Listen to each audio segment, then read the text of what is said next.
This is Tim Richardson with the class at U of T Scarborough campus, MGT DO6, Marketing in the Information Age, October 2010. Alright, I'm here today with the DO6 class at U of T Scarborough campus to talk about how GPS works. Usually most of you have some experience with GPS in a car. That's the thing that sits up on the dashboard and you're driving along and you run out of road and you end up in a swamp, right? What I'm talking about is a system. When I say system, it's got parts.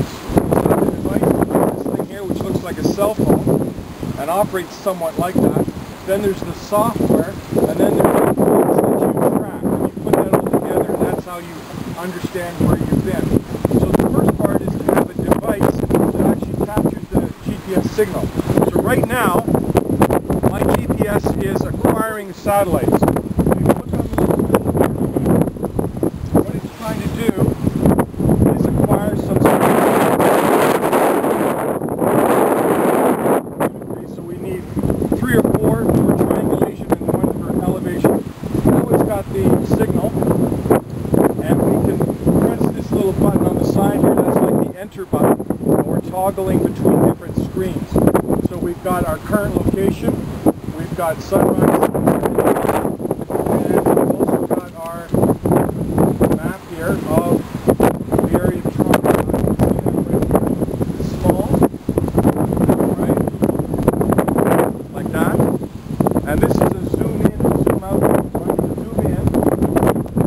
As I press that button, I'm zooming in to the point now where I can see I'm right near Military Trail and Morningside. Right? There's a little dot on the screen, like this, and that little dot is where I'm actually seeing. What I want you to do is just run up there to that concrete thing and back again, and just hold it like that, and you'll see that dot will move. So you go ahead. Now when he comes back here, what we'll see is a little dotted line on the screen up there and up back again. And so when you're using a GPS in a vehicle or on a bike or motorcycle, what you do is you turn it on and it tracks your movement. Whereas the typical one you have in a car, it just tells you where you are on a predetermined map.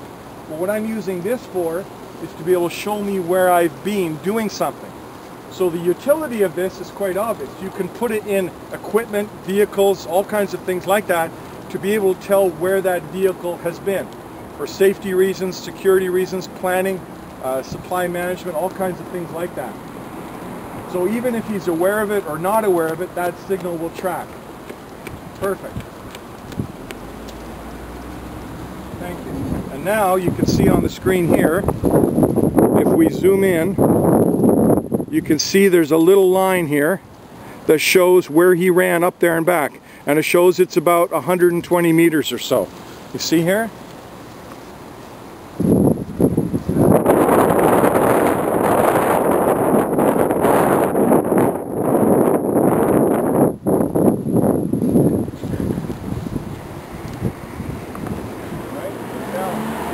Circle around that.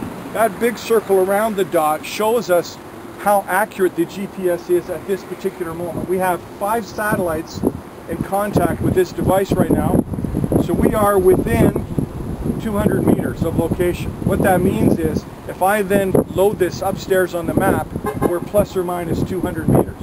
Right? That depends on how many satellites. So if it's a good weather day, we could get 6 or 7 satellites. It might bring it down to 60 meters or even 20 meters. So one of the things to be in consideration when you use these devices is weather.